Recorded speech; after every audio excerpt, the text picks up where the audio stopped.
And the scrappiness of everyone working like 8 jobs and trying to do it. And Totally. You're kind of frustrated. We were like, we know how good this is going to be. And we're like, just stop everything else you're doing and go do the Onion, right? Like, we want to yell that at everyone. Like, you guys, this is an amazing thing. But you get it that at the time, you're just kind of making whatever and trying to get by and pay your rent. And it was great to hear about these young people, 20, early 20s, 18, when 18, 19. I mean, Tim Keck first told me about, like, I was 19, That's amazing. Yeah. So I feel like 19-year-olds today don't have that kind of hustle. Is that I don't know.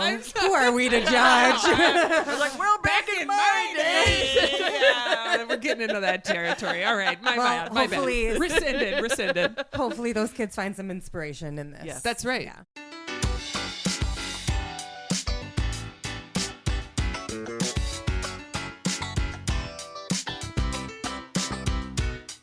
Hi. Welcome to Book Pop. I'm Molly Fish. And I'm Jamie Anderson. And we have a special guest again today.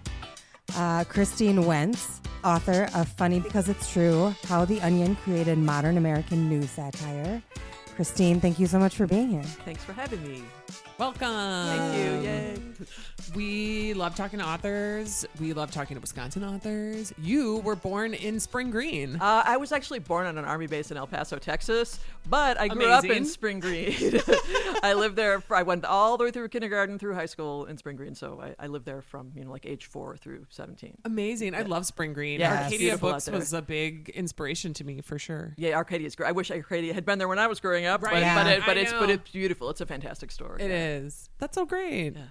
And then went to UW, and as an undergrad at UW, joined this little crazy startup situation called The Onion. Yes. Yeah, The Onion was started by a friend of mine named Tim Keck, whose guy was in the dorms with. Met in Whitty Hall, along with a couple other people who were involved with The Onion after that. And then he is from a Chicago area newspaper family. So when he was running out of money, when his sophomore year, he said, well, maybe I'll start a newspaper. And he didn't know what it was going to be, but an improv comedian friend of ours said, why don't you just make it all up? And so that's where The Onion came from.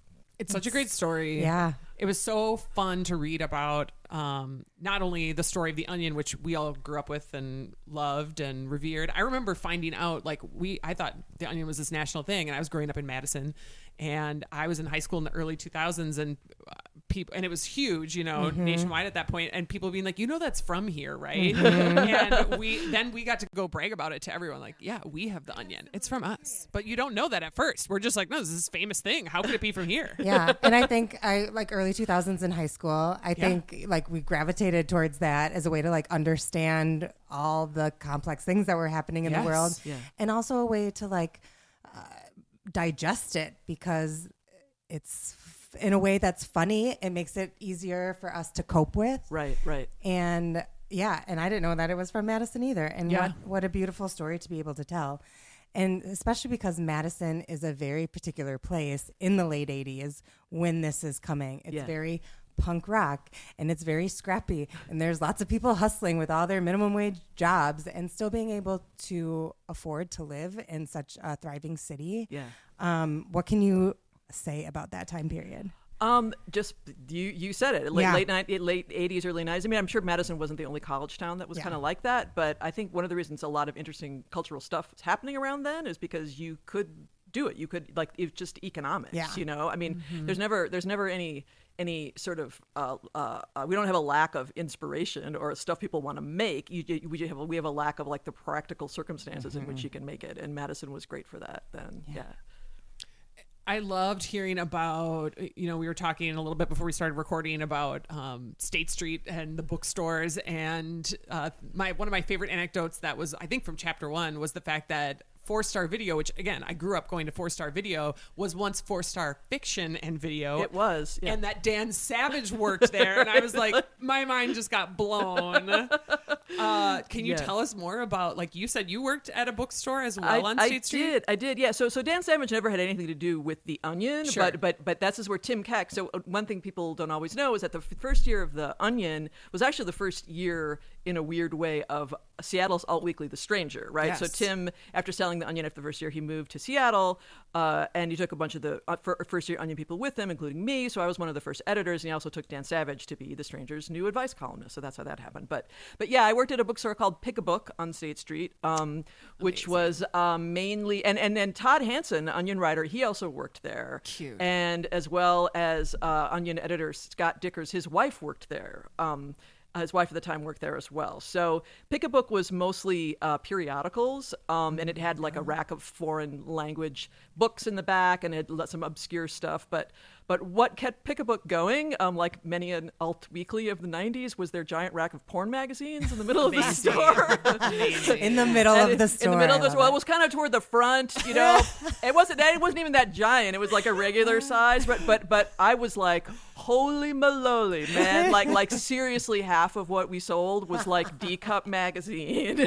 Is this a new like revenue stream that we should be exploring? Interesting. Yeah, well, you know, and I'm like, well, you know, like right now, like part of the reason The Stranger stayed alive as an alt weekly was because Dan Savage started Hump, which is The Stranger's homemade porn festival. So like, aren't they in Madison like this week? Or I don't know, just actually. Like, I don't know. I have to look. I saw it a few years ago at the Barrymore, but yeah, that was a very interesting experience. Yeah, this is a true story.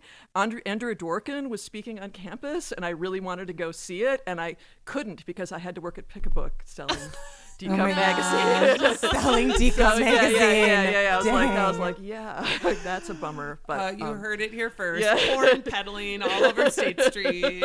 Right? Yeah. We also had to ask about Jamie's Bakery because there were so many ads for Jamie's Bakery on State Street. I know. I'm obsessed with this now. It's all I think about is like, where is Jamie now? What happened to her bakery? But there... I mean, something that's so fascinating with the book. Like, also, I did dabble a little bit on audio because I needed, for time's sake, I needed to consume it all.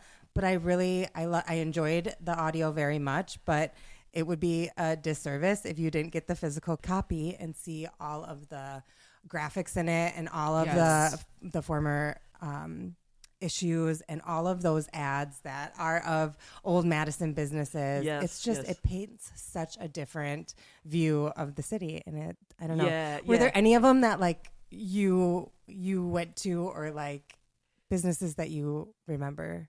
I remember. I mean, B-side, was still there. B-side is still around. I was like a coffee shop person, so I would go to all those places.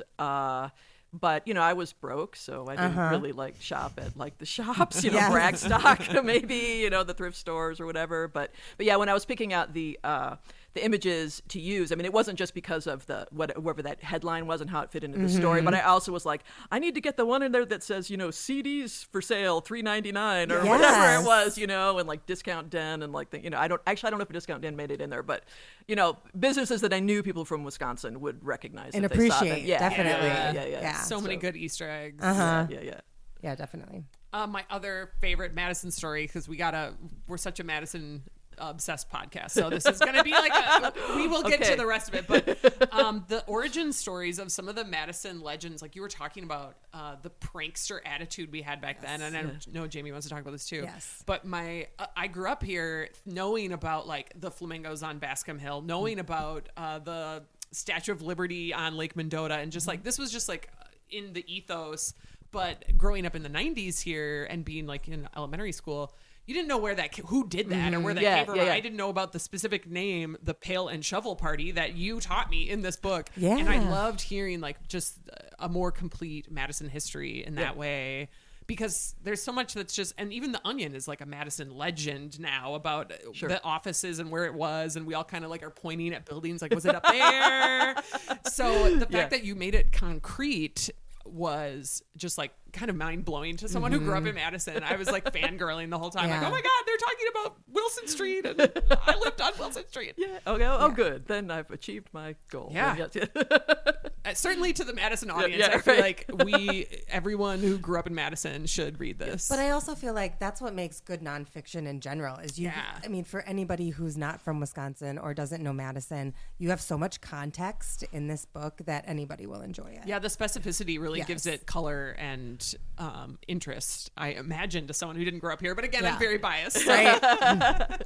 Yeah. Molly mentioned that prankster or trickster character, and that comes up in the first chapter here. And I don't know, I'm obsessed with this idea now. I just can't get it out of my head.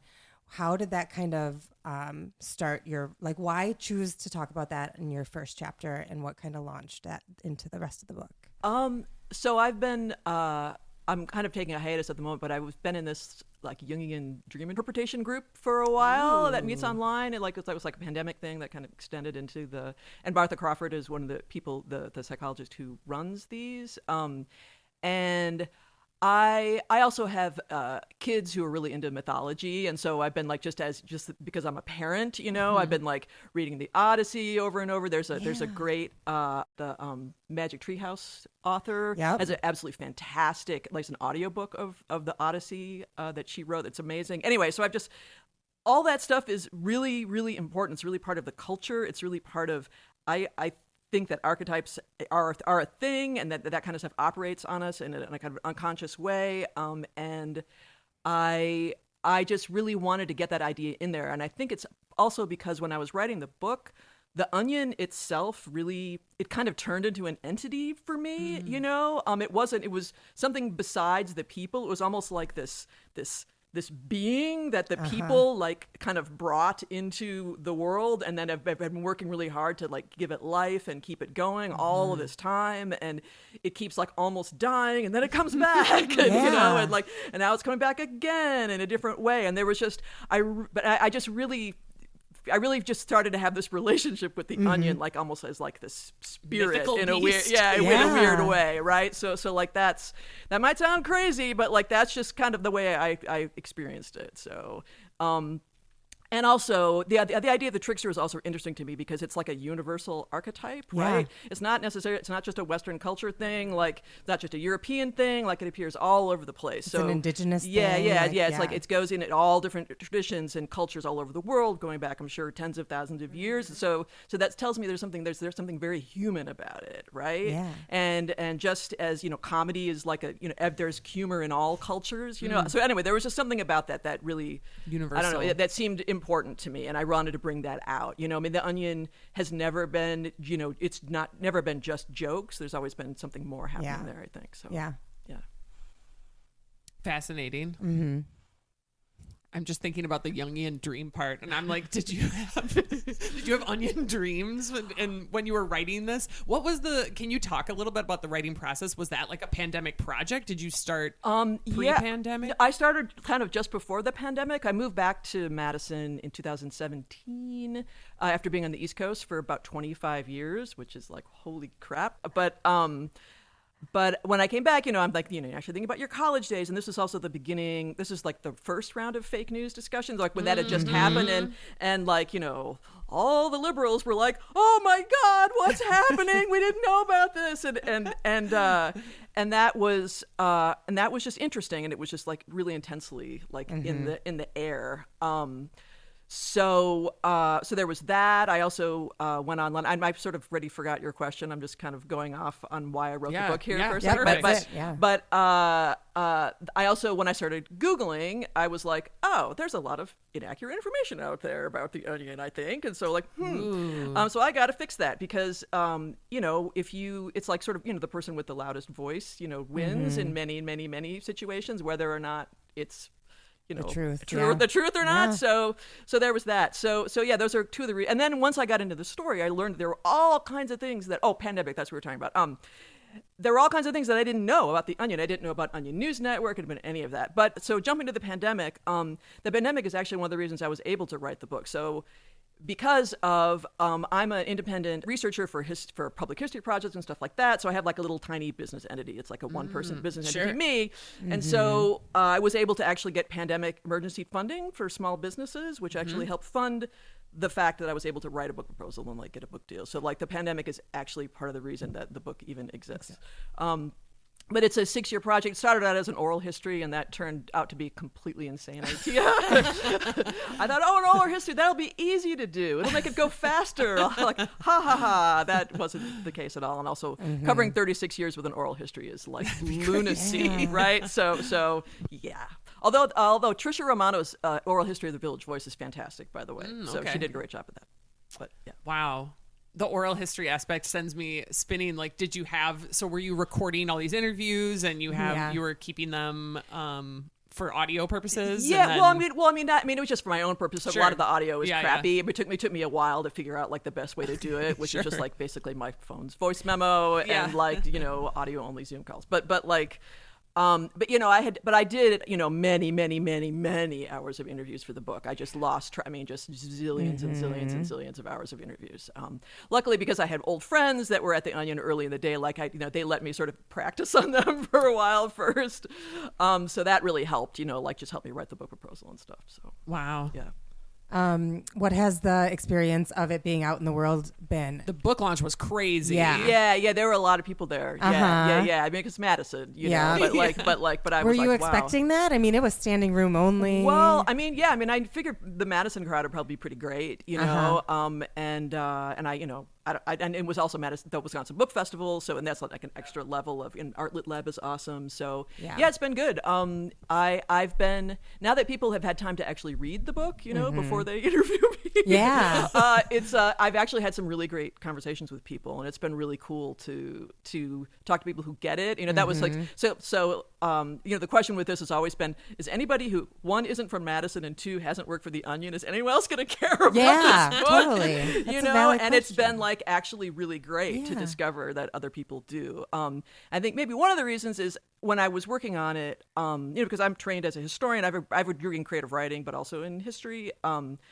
And I really also realized it also needed to be a history of media since the 80s. Yes. And I really wanted to put the Onion within that context. So it's in the Midwestern, it's in the Madison context, it's in the Wisconsin context, it's in the Midwestern context, but it's also in the context of news and media and all the changes of technology and all that kind of stuff. The Onion went through all the same things other media did. And so I think that's definitely something that like other journalists and that kind of thing can really connect to, because obviously that stuff has changed incredibly since the late 80s. Right. I mean, newspapers alone, when you think when the Onion came out, there were so many other newspapers. Yeah, exactly. And that's just not the case anymore. Yeah. Exactly. The roller coaster ride of alt weeklies and then print dying and the .com boom and then social media and like the .com bust and the recession. And it felt like a roller coaster ride for sure. Yes. But then it also has this happy ending.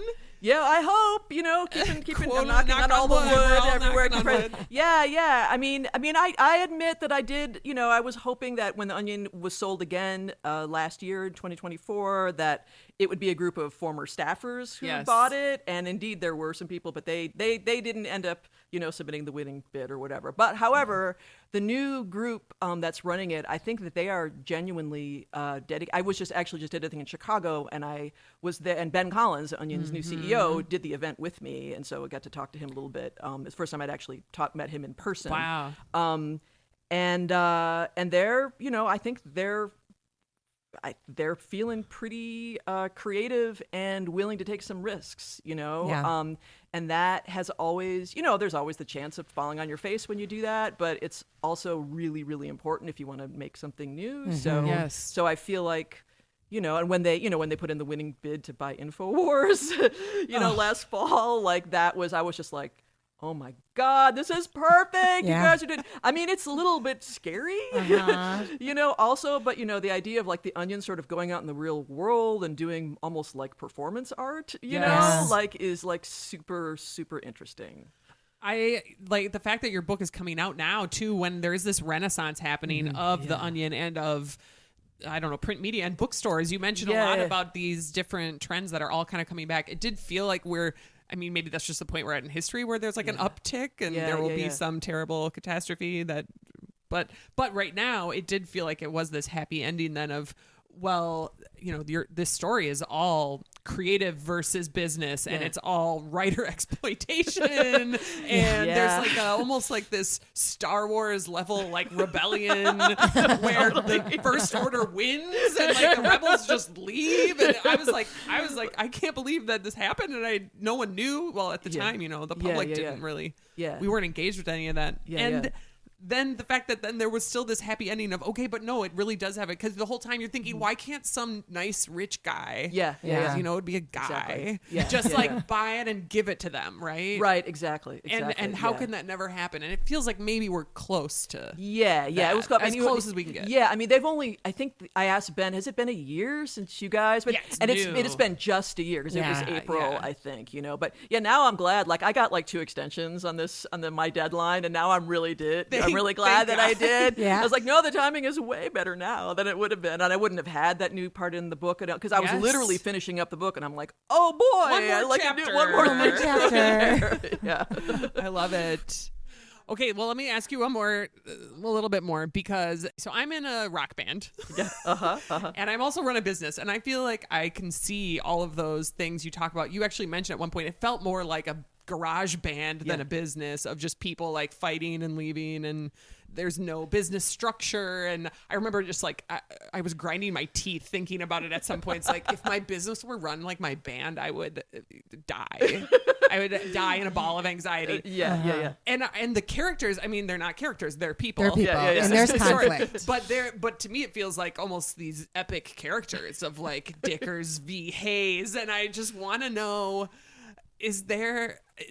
how did you approach that when you were writing this? Like, it felt very like journalistic, historian, like you were like, I'm trying to report facts here, people, but then it's still like he said, she said a little bit, right? Yeah, there is a little, It was hard because, because I'm like an insider and an outsider at the same time, because I left before any of that famous stuff happened. I had zero to do with any of that, right? But yet people trusted me, because I was, and plus in later, I mean, some of the younger people were like, you were on the first year. It was like, and like, so fangirl, so that was really funny. No, it was weird, there were, and it's hard. It's when I'm glad for like editors and other people that are reading, and I gave the manuscript to a lot of different people to read because I knew there was some stuff that I was going to be close to, and then I was just like, I can't judge myself whether this, should I, is this presented, like that kind of stuff. But also at the same time, I mean, anybody who's been in a little organization like this knows there's always all this fighting and the politics and all that. And so I was like, okay, like,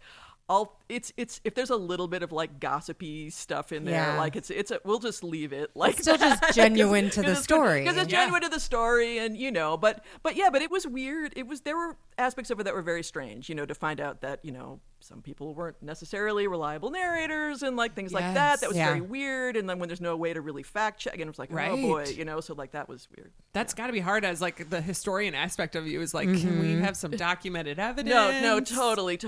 Yeah, I mean, the standard for journalism, you need at least like 2 sources before you can say something is a fact, and so I tried, but like sometimes I'm like, so yeah. Well, and sometimes you kind of put both opinions next to each other. And we're like, here you go. Here's what you told me. Here's what this other person said. I mean, I did think a lot about subjectivity. There's a little bit about objectivity in here, but I thought about subjectivity a lot. And like, and everyone, it's really always really interesting to take an event and ask 7 people who were there, like what they thought happened and like what the sort of narrative of the event is. And so I really, really believe, like as a writer and just as a human being, I really think that there can be more than one thing that is true at the same time. Yes. Right? Absolutely. Yeah. And you just gotta kind of deal with it. Right. And so I don't, I realized at one point, and it was actually one of the media scholars I talked with, and it was kind of saying I was struggling with it a little bit, and he's like, it does not have to be one thing. And I was like, oh shoot, yeah, you're right. Oh yeah, I forgot about that. I'm like trying to find the story. Like, no, it's not the story. So I mean, there's been people like, oh, like it's the history of the. I'm like, no, it's a history of the Onion. Yes. And other people can write their stories, as I was telling people as I was doing it, there's more than one book about the Beatles or about World War II or whatever, and so there can be more than one book about the Onion, and there may well be, but yeah. Great point. But this is really one of the first, comprehensive toes to tail kind of things, right? No, it definitely, as far as I know, it's like the only thing. And there, and in the process of doing it, I learned there have been other projects out there that people kind of wanted to get going or whatever, but like didn't make it, for whatever reason, because it's a huge freaking process. I bet. No kidding. And did you always keep up with The Onion throughout the years? Did you? No, I didn't. I had kids. Like I was a single mom. Like whatever. The Onion. I'm paying attention to it. That's why it's part of it. Was fun. Is just like discovering all these things that I knew absolutely nothing about. Like I had no idea that Onion News Network from circa 2010 was just like so unbelievably good. I had no idea, right? I knew nothing about it, so that was really fun. I remember some of those videos. I feel like I was going through my own life in the news periods too, of like when I was in high school, when I was in college, where was I living? Because then I lived in Chicago and it was really big there at that time, and like. Early 2000s. One of the moments that I really thought about, like, where was I, was the 9/11 part where I remember that issue very vividly. Right? Yeah. I thought that was really interesting. I didn't realize that they postponed the issue and then ended up working so hard to put out something that very much healed the country in a lot of ways. I would think, at least, I hope at least a little, I think it gave people, it was, they were one of the first comedy entities out of I think David Letterman was technically first, but I'm sure I've seen that episode, but I think he was more serious on it. Yeah. And the Onion was the first people to take a big swing at the jokes. And that's when I learned that, that issue just turned them into comedy royalty, honestly. Like in the comedy world, they were just like, they were just held in just unbelievably high esteem for doing that. Yeah. And I think one of the points you made in that chapter was like, it was because of who was currently owning it that they even could put that out. Like any big corporation, if they had already been bought by them, would have been like, no, we're not doing that. They would never. If Comedy Central had bought them, I'd be like, there's just no way. Yeah. There's no way. And sometimes it's like right place, right time. Like if they'd never moved to New York earlier that year, and that was going to be the first big fall issue, like maybe it wouldn't have been that. Yeah. As they wouldn't have been there on the scene, like you were describing, like where all of these writers were on 9/11, and being in the city probably just affected them that much more too. And anyway, like talk about, it's wrong place, wrong time, but it also sparked this thing. Yeah, no, it totally did. Yeah. That was I was so glad you had like a chapter about that issue, and it was just such a turning point for all of us. Yeah. I was actually living in New York at that time myself. Yeah. I happened to be out of town that day. Oh my gosh. I was going up to Maine. I was about to start grad school in Boston, and I'd gone up to Maine for like a week vacation, and we just turned around and came right back again because I'm just like, I can't be on vacation. This is like ridiculous. So yeah. So but I definitely remember what it was like right after that. Yeah. Mm-hmm.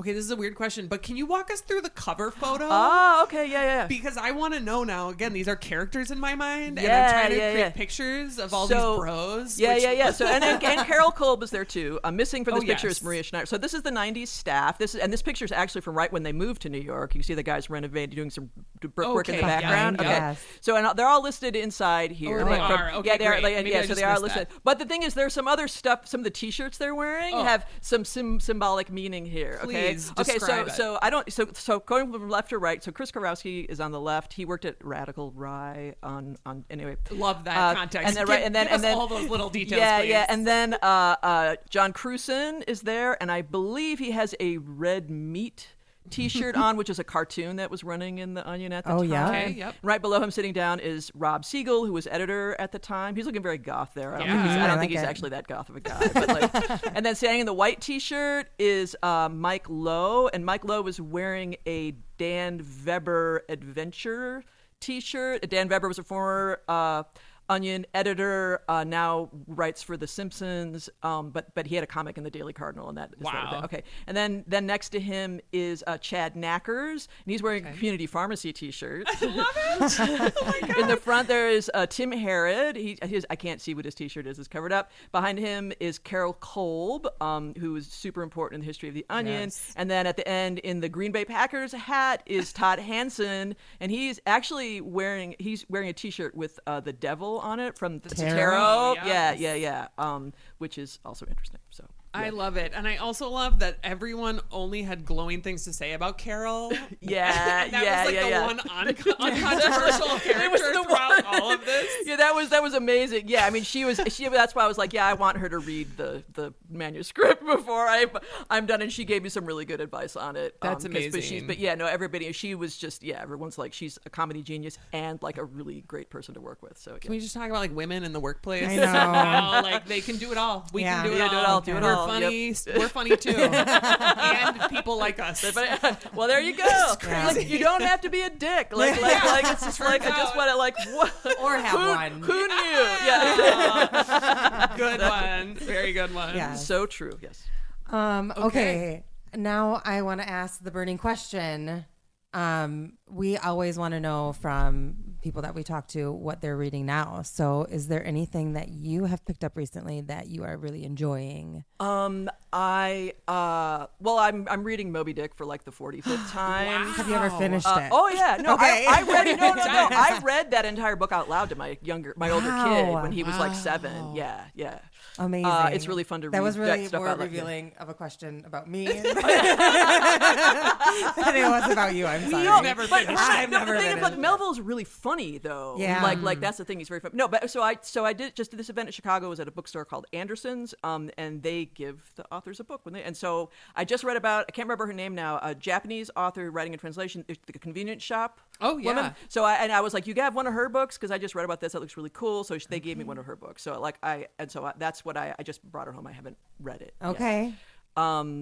And what else? I was reading a book about alchemy, and I'm always reading some nonfiction or other Research so, stuff? Yeah. There's have to do with other things. So like I'm a pretty eclectic reader. Yeah. Do you read a lot at once where you'll have like many books going? Yeah, I mean, I'm still like parenting, so I'm sort of reading in the world where I have to, I got to put it down a lot, but like during the pandemic, I'm like, I got, like the historical novels about like Queen Elizabeth and stuff like that. Like I like to read those. The comfort those are reads. fun. The comfort reads. Yeah. Like those are fun. But yeah, if I think about it, I would probably give you a better answer, but that's just at the top of my head right now. But I'm always reading lots of stuff. David Graeber's book on debt, like that's a really good one. Like I like kind of like heavy nonfiction. I like that stuff, like stuff about the end of capitalism and things like that. Heck yeah.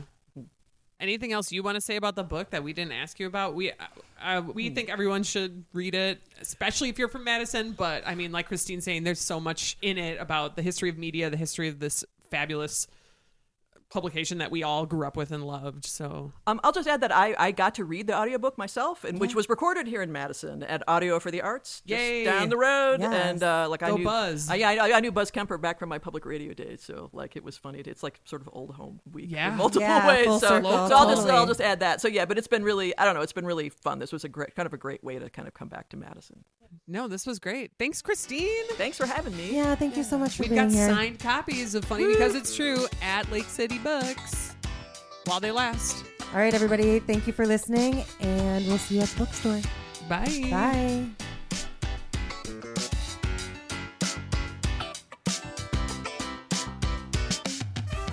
Book Pop is presented by Lake City Books. Produced by Molly Fish and Jamie Anderson.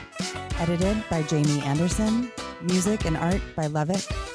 Follow us on Instagram at bookpop.podcast. Subscribe and rate us wherever you listen to podcasts. For more information, check out bookpoppodcast.com.